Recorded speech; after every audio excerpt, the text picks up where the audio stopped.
Hello everyone, this is Veronica and welcome to study IQ.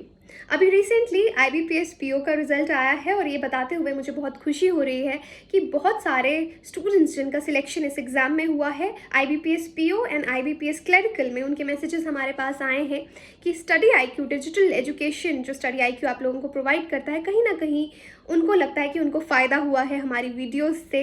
Specially जो गौरव sir की videos है current affairs, उससे उनको बहुत फ़ायदा हुआ है और करंट अफेयर्स के लिए उन्होंने कोई और सोर्स नहीं रखा। तो ये जान के खुशी होती है। ऑब्वियसली हम क्रेडिट नहीं लेते उनके सक्सेस का, लेकिन ये जान के अच्छा लगता है कि जो हमारी टीम इतनी मेहनत करती है आप लोगों के लिए वीडियोस बनाने में, उसका जो फ़ायदा है वो कहीं ना कहीं आपकी सिलेक्शंस में हमको दिखता है। तो देखिए, जैसे ये रिज़ल्ट आया है, उससे पहले मैं आपको आईबीपीएस पीओ एग्ज़ाम के बारे में बता दूं कि ये इंडिया का एक बहुत ही कॉम्पिटिटिव एग्ज़ाम है और पिछले कुछ सालों से देखा गया है नंबर ऑफ़ एप्लीकेंट्स जो हैं वो इस एग्ज़ाम के लिए एकदम से बहुत इंक्रीज़ हुए। हर साल बहुत सारे बच्चे इसका एग्ज़ाम जो फॉर्म है वो भरते हैं। ये एग्ज़ाम बहुत डिफ़िकल्ट नहीं है, लेकिन दो चीज़ें इसके डिफ़िकल्टी लेवल को बहुत ज़्यादा इंक्रीज़ कर देती हैं। पहला कि नंबर ऑफ़ एप्लीकेंट्स बहुत ज़्यादा रहते हैं और दूसरा बहुत ही लिमिटेड टाइम में आपको ये क्वेश्चन पेपर जो है वो सॉल्व करना पड़ता है। यानी प्रीलिम्स का अगर देखें तो आपको 100 क्वेश्चन 60 मिनट्स में करने पड़ते हैं। तो ये दो चीज़ें डिफ़िकल्टी लेवल इस एग्ज़ाम का बहुत इंक्रीज़ कर देती हैं, राइट। तो अभी जितने भी स्टूडेंट्स ने हमसे कॉन्टैक्ट किया है या हमको पता चला है, हम कोशिश करेंगे उनको स्टडी आईक्यू के प्लेटफॉर्म पे लाने की। और ये एक सीरीज़ ऑफ इंटरव्यूज़ हमारे रहेंगे, क्योंकि देखिए हर किसी की खुद की स्ट्रैटेजी होती है, लेकिन जब हम इतने सारे लोगों की स्ट्रैटेजी आपसे शेयर करेंगे तो यू नेवर नो आपको किसकी स्ट्रैटेजी सूट कर जाए, आपको पसंद आए और आप अपनी लाइफ में उसको इम्प्लीमेंट करें और एग्ज़ाम ईजिली क्लियर करें, राइट। तो आज भी एक ऐसे ही जिनका सिलेक्शन हुआ है उनसे इस एग्ज़ाम में उनसे बात करेंगे, उनकी स्ट्रैटेजी जो है वो डिस्कस करेंगे एंड आई होप वो आपको इंस्पायर भी करेंगे और उनकी स्ट्रैटेजी आपके लिए भी हेल्पफुल रहेगी। So let's welcome them now. Hello Raman, welcome to Study IQ and first of all, congratulations. Thank you, ma'am, so much for this, and thank you so much that I cleared examinations at last. Yeah. So I must tell our subscribers. So Raman ने देखिए जो IBPS, PO, clerical and SO, ये जो तीन exams हैं तीनों के तीनों क्लियर किए हैं। इसी की स्ट्रैटेजी के बारे में आज हम रमन से डिटेल में डिस्कशन करेंगे और इंस्टाग्राम पे जो क्वेश्चंस मैंने आपसे पूछे थे, काफी लोगों की क्वेरीज आई हैं, वो क्वेश्चंस भी हम रमन से पूछेंगे ताकि आप लोग डायरेक्टली जिन लोगों ने एग्जाम क्लियर किया है उनके मुंह से सुन सके कि किस तरह से एग्जाम क्लियर होता है। So to start with, Raman, let's talk about your educational background. Okay, ma'am. So I have done BCom. मैंने बीकॉम की है और उसके बाद मैंने एमबीए की in finance and marketing. It was a dual. और एमबीए करने के बाद I started the preparation for the job. Okay, तो यहाँ पे मैं आपको बता दूं कि रमन एक सेलिब्रिटी होस्ट भी हैं और एक वर्किंग प्रोफेशनल होने के साथ साथ उन्होंने ये एग्जाम्स जो हैं वो क्लियर किए हैं। तो आप अपनी journey as a celebrity host भी हमको बता सकते हैं। या सो एक्चुअली मुझे जो प्रपोजल मिला एज अ सेलिब्रिटी इंटरव्यूअर के लिए, तो वो मुझे 2018 के एंड में मिला and I was preparing for the exam. तो उसके साथ साथ मैं एग्जाम की प्रिपरेशन कर रही थी, लेकिन मुझे ये बीच में अपॉर्चुनिटी मिली। So I thought that I should give a try to this as well, because ये एक एक्सपीरियंस है, इसमें भी बहुत कुछ सीखने को मिलेगा, जिसमें कम्युनिकेशन में मुझे हेल्प करेगा। और ये कम्युनिकेशन कहीं ना कहीं मुझे जरूर, I was like totally sure कि ये मुझे कम्युनिकेशन अपने पीओ के इंटरव्यूज में, अपने ऑफिसर्स के इंटरव्यूज में काम आएगा, क्योंकि somewhere interview is all about communication. And so मैंने सेलिब्रिटी जो इंटरव्यू के लिए I gave the interview and everything, so I got selected for that. और उसके बाद मैंने इंटरव्यूज लेने शुरू किए बॉलीवुड इंडस्ट्री के लिए और बॉलीवुड के लिए। लेकिन कहीं ना कहीं मेरा एम सबसे पहले हमेशा was to be a banker. तो वो एम तो मेरा हमेशा था ही, चाहे मैं प्रिपरेशन, चाहे मैं as a celebrity interviews was working, पर उसके साथ साथ मेरा हमेशा ये एम था कि मैं इसको भी क्रैक करूं। वेयर समवेयर इसके साथ मैं कंटेंट राइटिंग भी कर रही थी, तो मैंने हर चीज को एक टाइम मैनेज किया। मैंने अपना एक अलग से एक टाइम टेबल बनाया, जिसमें मुझे ये चीज मैंने ध्यान में रखी किस तरीके से मुझे प्रिपरेशन करनी है, मुझे अगर काम करना है उसको किस हिसाब से टाइम देना है, अगर मुझे अपनी जॉब की प्रिपरेशन करनी है तो उसके लिए क्या टाइम देना। So it was like all together I it was very clear in my mind actually. Okay, so ये शिफ्ट प्राइवेट सेक्टर से सेलिब्रिटी होस्ट से टू अ बैंकर, किस चीज ने आपको मोटिवेट किया? First of all, my dad is a banker, so that thing, that comes. Brands और इन उस family. yeah, yeah, that's the first main thing. पर उसके साथ साथ it was also about me कि मैं क्या चाहती हूँ, मुझे क्या चाहिए. अगर देखो जो रियलिटी मैंने जो देखी, celebrity interviewer, it's a very fancy thing. It seems a very fancy thing. Wow, a lot of people say me, why do you need not you know आपको करियर चेंज करने की कोई जरूरत नहीं है, आपको इसी में करना चाहिए. I'm not saying you should not change career, something like that. It's just that कि कहीं ना कहीं जहाँ पर एक सिक्योरिटी की बात आती है, जहाँ पर एक फिक्स्ड इनकम और फिक्स्ड इनकम की बात आती है, तो वहां पर हम देखें तो गवर्नमेंट सेक्टर को ही हम हमेशा प्रेफर करते हैं. चाहे मैं एक सेलिब्रिटी इंटरव्यू हूँ, सब चीजें बहुत फैंसी हैं, हम सेलिब्रिटीज के साथ बैठते हैं, वो एक अपना एक्सपीरियंस है. लेकिन जहाँ पे एक लाइफ की सिक्योरिटी की बात आती है, तो वहां पर मुझे समझ में आया कि no, like I need a job which I can explore myself. जरूरी नहीं हम exploration as a celebrity interviewer ही करें, हम एक्सप्लोरेशन एक बैंकर रह के भी कर सकते हैं, हम एक्सप्लोरेशन एक ऑफिसर या एक हम क्लरिकल लेवल पर भी चाहे हम अपने आप को एक्सप्लोर कर सकते हैं, बहुत चीजें जान सकते हैं. So I was like it's not कि आप, बहुत से लोग बोलते हैं कि why to go to 9 to 5 job, why to go to 9 to 5 job. No, 9 to 5 job के लिए. पर आई एम सेइंग ये जो इकोनॉमी है, कहीं ना कहीं 9 to 5 जो वर्क कर रहे हैं, इन्हीं की वजह से भी चल रही है, तो शायद ये लोग कहीं ना कहीं भूल जाते हैं.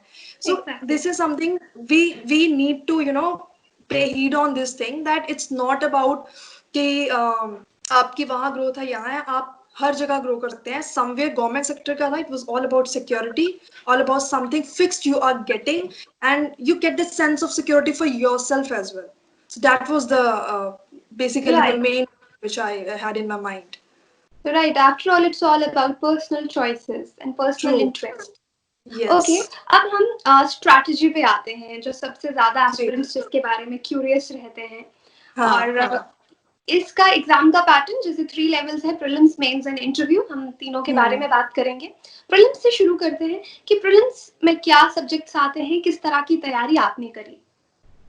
प्रीलिम्स में मैथ्स, इंग्लिश एंड रीजनिंग, ये 3 सेक्शंस हैं. और मैं अपनी बात बता दूं कि I was an intelligent student, I was a very intelligent student in my school, college, but I was very weak in maths. मैं मैथ्स में बहुत वीक थी, तो मेरे लिए ये बहुत बड़ा चैलेंज था कि प्रीलिम्स को क्लियर करना, क्योंकि उसमें English and reasoning I can do, but what about maths, because I was very scared of maths, to be frank. सो कहीं ना कहीं मुझे समझ में आया कि मुझे इस चीज को अगर क्लियर करना है, तो उठाना तो पड़ेगा, उस चीज को तैयारी करनी पड़ेगी उस चीज की अच्छे से. So first of all started from basic. मैंने मैथ्स के हर बेसिक को समझा, क्योंकि प्रीलिम्स क्लियर करने के लिए पहले आपका बेसिक क्लियर होना चाहिए, चाहे वो इंग्लिश है, चाहे वो रीजनिंग है, चाहे वो मैथ्स है. मैथ्स के मैंने पहले बेसिक्स को क्लियर करा, हर एक एक चैप्टर को समझा क्या चीज है, उसको मैंने प्रॉपर्ली उसकी तैयारी की. उसके बाद अगर इंग्लिश की बात है, तो वहां पे मैंने हर टॉपिक की तैयारी की, चाहे वो टेंसेस थे, चाहे वो प्रेपोजिशंस है, सब्जेक्ट वर्ब एग्रीमेंट, जो कि बहुत इंपॉर्टेंट चीजें हैं. कुछ ऐसे टॉपिक्स बहुत इंपॉर्टेंट है जो आपको इंग्लिश में आने ही चाहिए. तो ये बेसिक चीजें जब तक नहीं होंगी, आप प्रीलिम्स क्लियर ही नहीं कर सकते. Prelims is all about just entering, एक एंट्रेंस टेस्ट है जो आपको क्लियर करना है मेंस तक जाने के लिए.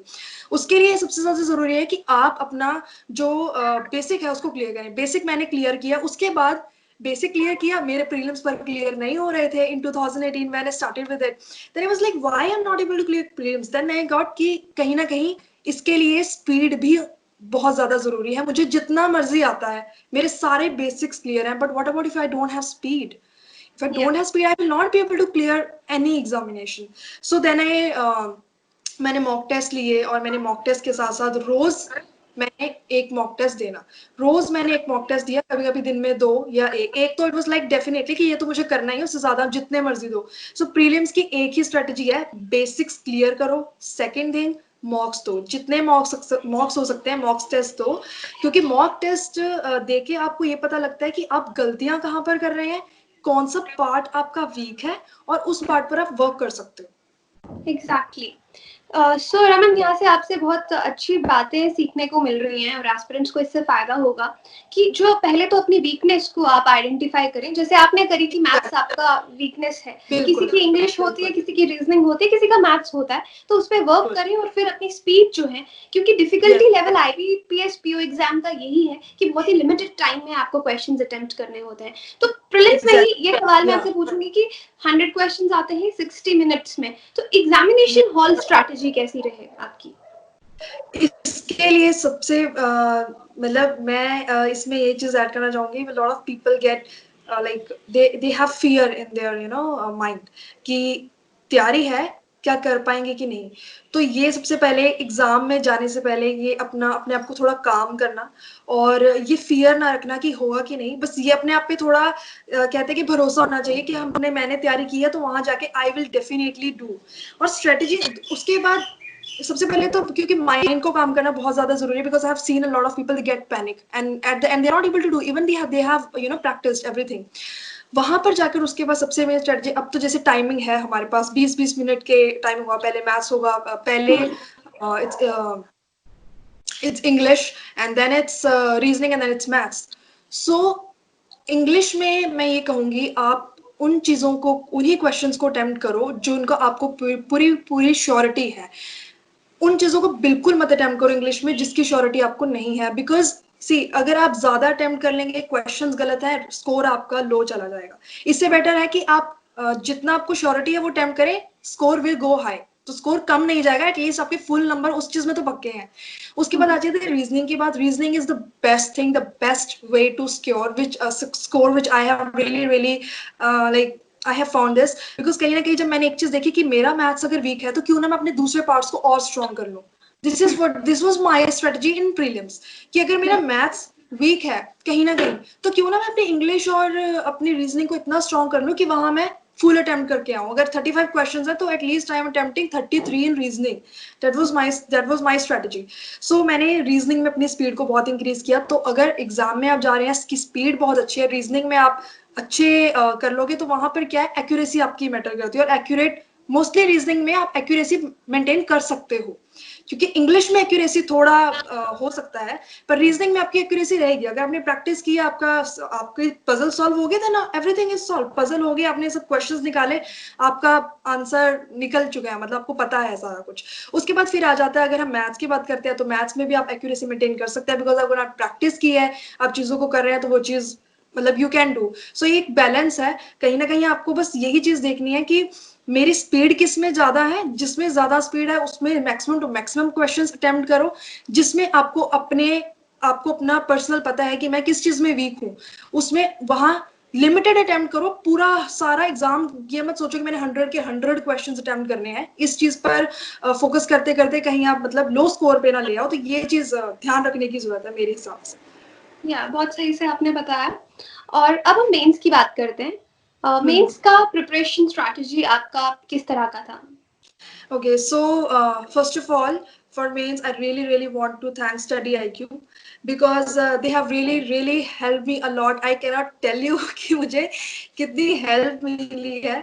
और चाहे वो जो भी कंटेंट आप अपने चैनल पर डालते हैं, because see the thing is there is a lot of content, बहुत सारा कंटेंट है, लेकिन इंपॉर्टेंट ये है कि हमें किस कंटेंट को ग्रास्प करना है, किस कंटेंट को हमें पढ़ना है या उसको हमने लर्न करना है। वो कंटेंट आप सबसे बेस्ट अपने चैनल पर लेके आते हो। This is what I have seen, चाहे thank you it's in so much. हाँ, चाहे it's in terms of current affairs, चाहे इट्स इन टर्म्स ऑफ मैं सभी सारी वीडियोस जो भी हैं इन्फॉर्मेटिव मैं सभी देखती हूँ। तो मेंस की सबसे मेन स्ट्रेटेजी ये है कि देखो, कहीं ना कहीं अगर हम प्रीलिम्स क्लियर कर चुके हैं तो मैथ्स, इंग्लिश और रीजनिंग, इसका बेस तो बन चुका है। अब क्रैक करने के लिए है हमारे पास जीके। जिसने करंट अफेयर्स को कर लिया, वो या he will or he or she will clear the examination. So इसके लिए I was always like, मुझे बस ये पता था कि करंट अफेयर है तो गौरव सर की वीडियोस है, तो मुझे कोई टेंशन की जरूरत नहीं है। और मैं इवन इट्स नॉट समथिंग, मैं जो भी मुझसे पूछते थे कि like what I am doing, I always used to say see, बहुत सारे सोर्सेस फॉलो करने के बजाय अगर आप एक सोर्स को अच्छे से पढ़ लो, आप एक सोर्स को अच्छे से कर लो ना, तो there is no need to follow like 2-3 sources. A lot of people told me, you have to follow 2 sources. आप 2 sources follow करोगे तो आप ना फेल नहीं हो पाओगे. लेकिन मैं ये मानती थी कि देखो, अगर आप 2 source follow करोगे, आपको जरूरी नहीं है कि आपको वो चीजें सारे करंट अफेयर याद रहे, दूसरे सोर्स के भी आपको सारे करंट अफेयर्स याद रहे. कई बार हम कंफ्यूज हो जाते हैं, तो इससे बेटर ये है कि आप एक सोर्स को फॉलो करें. उसमें मैंने गौरव सर की सारी वीडियोस को मैं देखती थी, और जो उन्होंने उसके बाद 300 करंट अफेयर्स का सेट निकालना शुरू किया. और सबसे अच्छी चीज है कि सर इंग्लिश में भी निकालते हैं, हिंदी में भी निकालते हैं, तो वो सबसे बेस्ट चीज हो जाती है, क्योंकि हम समझ बहुत अच्छे से सकते हैं उसमें. और जो करंट अफेयर्स सर ने सिलेक्ट किए, उनमें से ही I am telling you questions आते थे mains, and I was like it was like it was like this thing, thank god I did. और सारे क्वेश्चंस उसमें मुझे मिल गए, तो I was so happy at last कि मतलब सब कुछ, चाहे वो पीओ का एग्जाम था, चाहे क्लरिकल मेंस था मेरा, उसमें वो सभी क्वेश्चंस आए. उसके बाद एक और इम्पोर्टेंट चीज जो मैं मेंशन करना चाहूंगी, शायद बहुत लोग इस चीज पे ध्यान ना दें. जैसे कि जब मैं वीडियोस देखती थी गौरव सर की, तो हम एक विजुअल को देखते हैं, मोस्टली हम एक विजुअल को देखते हैं, लेकिन आई थिंक हमें उस ऑडियो पे भी ध्यान देना चाहिए, बहुत ध्यान से. जैसे जो गौरव सर की आवाज है, मुझे वो बहुत पसंद है, क्योंकि गौरव सर की आवाज ऐसी है कि अगर मैं एग्जामिनेशन हॉल में बैठी हूँ और मुझे कंफ्यूजन हो रही है 2 ऑप्शंस में, so what I was used to do, like I have just seconds ना at that point of time मुझे attempt करने के लिए, तो I used to recall sir voice कि सर क्या मतलब क्या मैंने सुना था उस टाइम पे, कि it was यूको बैंक या वो यूनियन बैंक ऑफ इंडिया था, वो कौन सा ऑप्शन था. Okay. So I used to recall his voice, or I am telling you, this really works. This really works. For this, one has to work on his mind. कि हमें एक visual को ही नहीं देखना है कि मैंने पढ़ा वहां पे सर ये टिक हुआ और बस, क्योंकि कहीं ना कहीं जब वहां पे हमें प्रेशर होता है, एग्जाम प्रेशर अलग है, टाइम का प्रेशर अलग है, उसके बाद हम कई चीजें भूल जाते हैं. तो वहां पे जो सर की आवाज थी, वो जब गूंजती थी ना, तो मतलब फिर मुझे आता था कि नहीं नहीं नहीं, यही शायद यही है, मैं शायद गलत मार्क करने लगी, but the answer was this. So this thing I really want to mention कि जो भी स्टूडेंट मतलब वीडियोस देखते हैं, तो कहीं ना कहीं वो सिर्फ विजुअल पे ही ना जाए कि हाँ बस मैंने ऐसे याद कर लिया, कि उस ऑडियो को बहुत ध्यान से सुने, बिकॉज एग्जाम प्रेशर में ऑडियो बहुत काम आती है, because your mind is always with you, and that really really helps. तो मुझे ऐसा लगा कि ये बहुत ज्यादा इंपॉर्टेंट है. और उसके साथ साथ बैंकिंग की जो वीडियोस थी, that were really really really helpful. Okay, this is really amazing to know how you recalled audio की गौरव सर की आवाज आ गई. हर किसी की अपनी ट्रिक्स एंड टिप्स है, अपनी स्ट्रैटेजी है, एंड आई एम श्योर ये एस्पिरेंट्स के लिए बहुत हेल्पफुल रहेगा जान के that how you implemented all this in your life.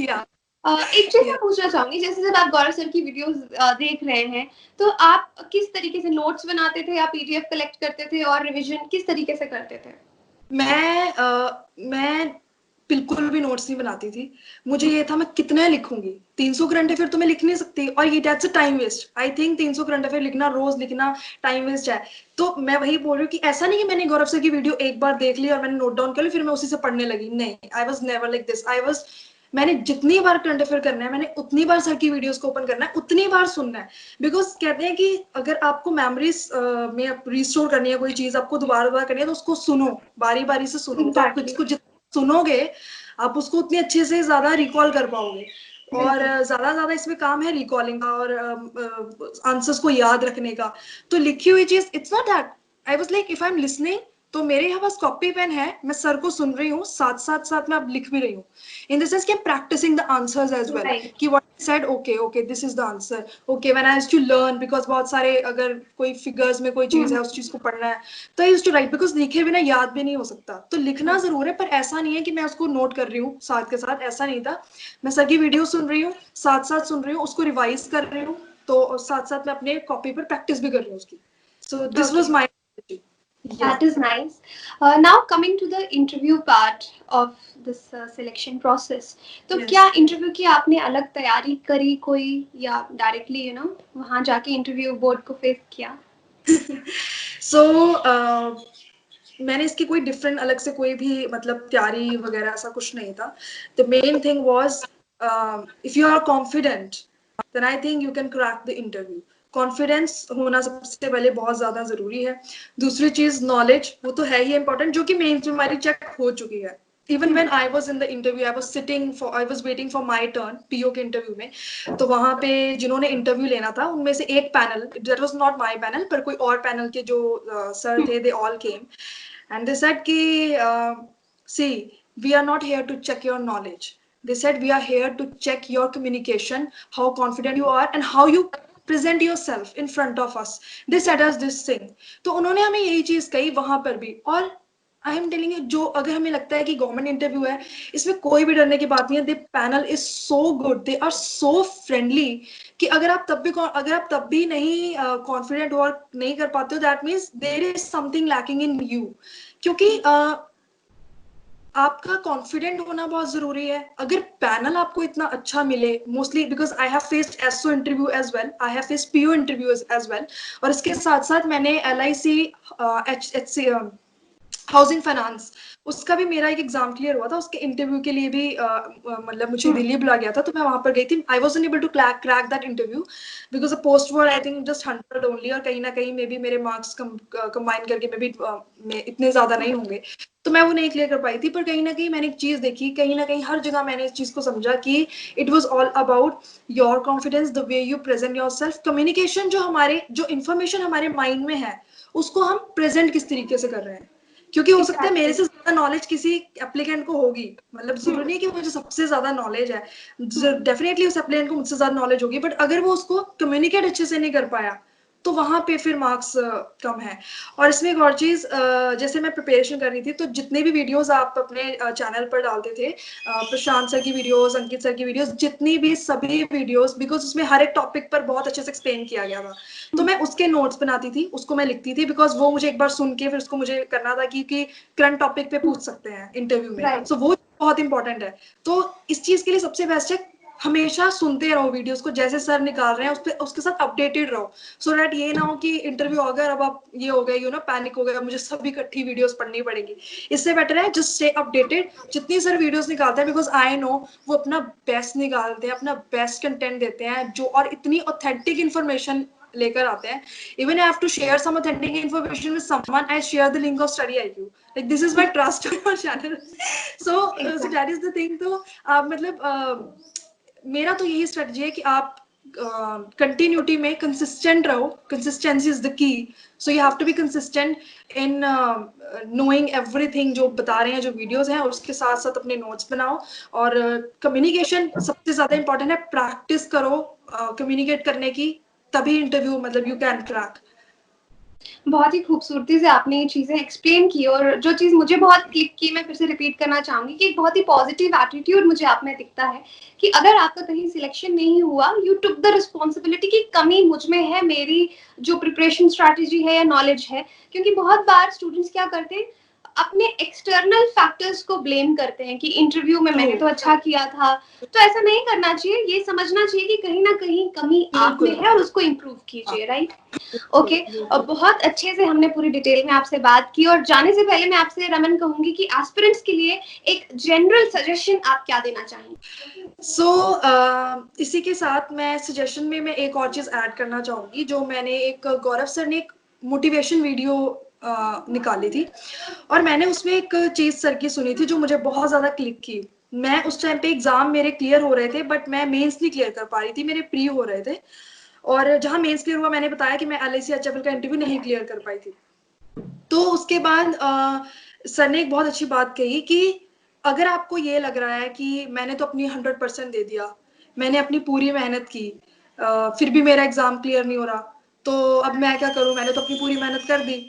Then he said कि नो, लाइक आप इस चीज को समझो, कहीं ना कहीं आप उतनी मेहनत, अभी तक आप उस लेवल तक नहीं पहुंचे हो कि आपका एग्जाम क्लियर हो जाए, अभी तक आप उस लेवल पर कहीं ना कहीं आप में ही कमी है, आप शायद उस लेवल तक नहीं पहुंचे, तभी आपका एग्जाम क्लियर नहीं हो रहा ना। हमें खुद समझने की जरूरत है। हम ये सोचते हैं मैंने अपना 100% दे दिया। इवन व्हेन इन 2018 जब मेरा एक एसओ का एग्जामिनेशन जो एग्जाम था, जो मेरा अब क्लियर हुआ रिजर्व लिस्ट में, एसओ वाला, PO and clerk I clear in this year, तो एसओ मेरा रिजर्व लिस्ट में रह गया था, and I was so disappointed कि यार व्हाई, लाइक माय कि it was my interview was so good, but somewhere शायद मेरे मेंस में marks I was may be 1-2 point से ज्यादा शायद कट ऑफ पे होंगी कहीं, तभी ना तभी मैं रिजर्व लिस्ट में रही, बिकॉज मेरा इंटरव्यू बहुत अच्छा गया था, that was I was totally sure of.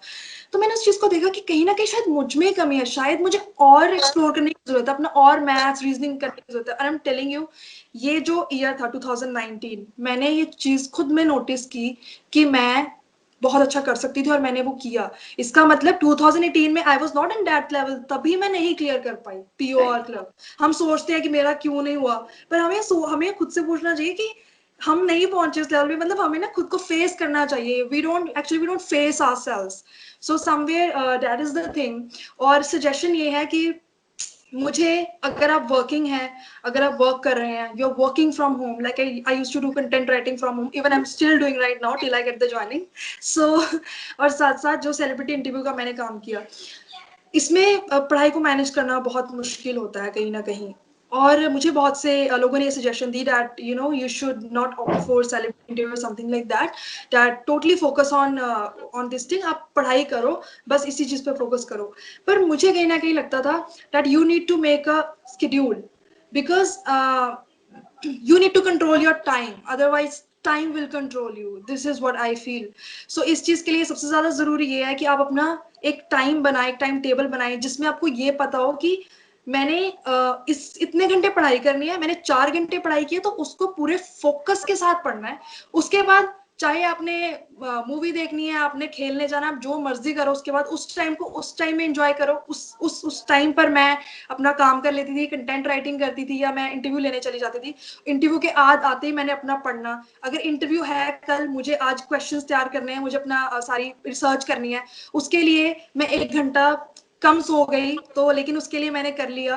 कहीं ना कहीं it is struggle, but at last you have to think कि आपकी जो मेहनत है वो रंग लाएगी, अभी नहीं तो 1 साल बाद, but it will. Yeah. That is the thing. And just one thing also, that just take the first step, it's very important कि आप अपना first step लें। आप इसको you cannot see the whole staircase, that's not possible. So it is very important, just take the first step in faith, have faith in yourself, and everything else will be yours. Yeah, because first step is like half the work is done.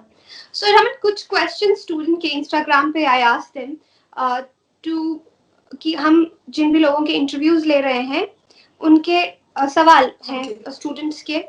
एक बार मैं आपको बताना चाहूंगी। Phone ही नहीं लगा Okay. पूरा। One second. What's wrong with this phone? 1 second, we'll just cut this. I remember the questions. Okay, no, I'll forget their names, no. Okay, Okay. So Instagram पे बहुत सारे लोग नाम उनके आईडीज में नहीं होते, but this is ID elegant. उन्होंने सवाल पूछा है, ma'am my question is how to prepare maths for banking from online sources at home. तो जो आपकी स्ट्रैटेजी है वो आप बता सकते हैं। देखिए, मैथ्स के लिए, बिकॉज आई टोल्ड मेरा मैथ्स बहुत वीक था, तो वीक क्या, it was like totally it was average, इतना नहीं था कि मैं कोई एग्जाम क्लियर कर पाऊँ, क्योंकि कहीं ना कहीं बेसिक्स वो चीज़ क्लियर नहीं थी। तो मेरी ये स्ट्रेटेजी थी कि मैंने ऑफलाइन इसके लिए कोचिंग ली, मैंने ऑनलाइन इसके लिए नहीं किया, मैंने ऑफलाइन कोचिंग ली। और इट्स ऑल अबाउट कि देखिए, ये आप पे डिपेंड करता है आप किस टीचर से बेहतर समझ सकते हैं। जो टीचर आपको बेहतर समझा सकता है, जिस टीचर से आप समझते हैं, चाहे वो ऑनलाइन है चाहे ऑफलाइन है, teacher can like it's upon you कि आप कहाँ से अच्छे से आप उसको समझ सकते हैं, या आपकी अच्छी प्रैक्टिस हो रही है, आप उस चीज को फॉलो कीजिए। मैं कोचिंग पर जाके मैंने मैथ्स को बहुत अच्छे से किया, और मैंने मैथ्स को छोड़ा नहीं। मुझे पता है मेरा मैथ्स वीक है, तो मैंने सुबह उठ के सबसे पहले मैथ्स को पढ़ना, इंग्लिश रीजनिंग नहीं पढ़नी, क्योंकि वो तो मेरा स्ट्रॉन्ग पार्ट है ना, तो जो वीक पार्ट है उसे ही उठाना चाहिए। और कहते हैं कि do first what you hate, so जो पहले आपको मुश्किल लग रहा है पहले उसे ही करो, तो you will excel on that thing. So this is what was my strategy, I used to do first maths first. और उसके लिए अगर कोचिंग की बात है, अगर आपको ऑनलाइन पसंद है, उस टीचर को फॉलो कीजिए, जिससे आप बेहतर समझ सकते हैं उससे फॉलो कीजिए। Okay, very nice. एक क्वेश्चन और लेंगे हम रमन। दिवाकर मिश्रा का ये सवाल है, can we crack bank exam with self study without coaching. See मुझे ऐसा लगता है कि कभी कभी हमें डायरेक्शंस की जरूरत होती है। कई बार हम हर चीज करना चाहिए, सेल्फ हम कर सकते हैं, कोई चीज मुश्किल नहीं है। पर कहीं ना कहीं कई बार आपको डायरेक्शंस की जरूरत होती है, कई बार आपको गाइडेंस की जरूरत होती है, उसके लिए टीचर के लिए बहुत ज़रूरी है। टीचर आपको ज़्यादा बेहतर समझा सकता है किन चीज़ों में आपको करना चाहिए, किस चीज़ को आप बेहतर शॉर्टकट से कर सकते हो। हम सेल्फ स्टडी में कई बार शॉर्टकट नहीं देख सकते, हमें नहीं पता लगता। तो अगर आप बेटर है कि अगर आप किसी को आप कहीं कोचिंग लेना चाहते हैं, कोचिंग लीजिए, या आप ऑनलाइन किसी कोर्स को बाय करना चाहते हैं, ऑनलाइन कोर्स को बाय कीजिए, चैनल को फॉलो कीजिए। तो मुझे लगता है कि थोड़ा गाइडेंस के साथ चलिए तो आप थोड़ा ज़्यादा बेहतर समझ पाएँगे, क्योंकि मैं भी पहले मैं मॉक्स नहीं करी थी, या मैंने शुरू-शुरू में करना प्रैक्टिस पूरी थी पर मॉक्स नहीं थे, या मैं मॉक्स कर रही थी लेकिन हफ्ते में 2, that was not the thing. पर कहीं न कहीं मुझे गाइडेंस मिली, मैंने कुछ जो लोग इंटरव्यू क्रैक कर चुके थे, जिन्होंने पीओ वगैरह किया था क्लियर, मुझसे मैंने पूछा, समवेयर आई फेल्ट कि नहीं, गाइडेंस मिली तभी मुझे पता लगा कि नहीं ये चीज़ बेटर है, इसमें ये चीज़ बेटर है। कहीं न कहीं जब आप समझना शुरू करेंगे आपको खुद पता लग जाएगा eight the and what you want, what is best for you. Thank you so much Raman, बहुत अच्छे से बहुत खूबसूरत बातें आपने की और बहुत अच्छे से एस्पिरेंट्स को आपने समझाया कि आपकी स्ट्रैटेजी क्या रही। आई एम श्योर बहुत सारे लोग आपका इंटरव्यू देख के इंस्पायर होंगे और उनको हेल्प भी मिलेगी। और यहाँ पे मैं व्यूअर्स को बता दूं, कोई भी सवाल, क्योंकि अभी हम बहुत सारे, जैसे रमन से आज हमने 2 सवाल स्टूडेंट्स के ही पूछे, आपके सवाल पूछेंगे, आप इंस्टाग्राम पे मुझे अपनी क्वेरीज भेज सकते हैं। So thank you so much and have a nice day. Okay, and thank you so much for inviting me to have a conversation with you. It is so good to talk to you, and I really want to thank the channel because Study IQ के बिना ये possible नहीं हो सकता। आप जितना मर्जी English maths कर लो, अगर आपके पास करंट अफेयर्स या इतनी अच्छी वीडियोस नहीं है, इंटरव्यू क्रैक करने के लिए अगर आपके पास ये वीडियोस नहीं है, it's not possible. So really want to thank your channel and efforts of all the teachers who are on your channel. Thank you so much for this and giving me opportunity to talk to you. Thank you and bye bye. Okay, bye bye.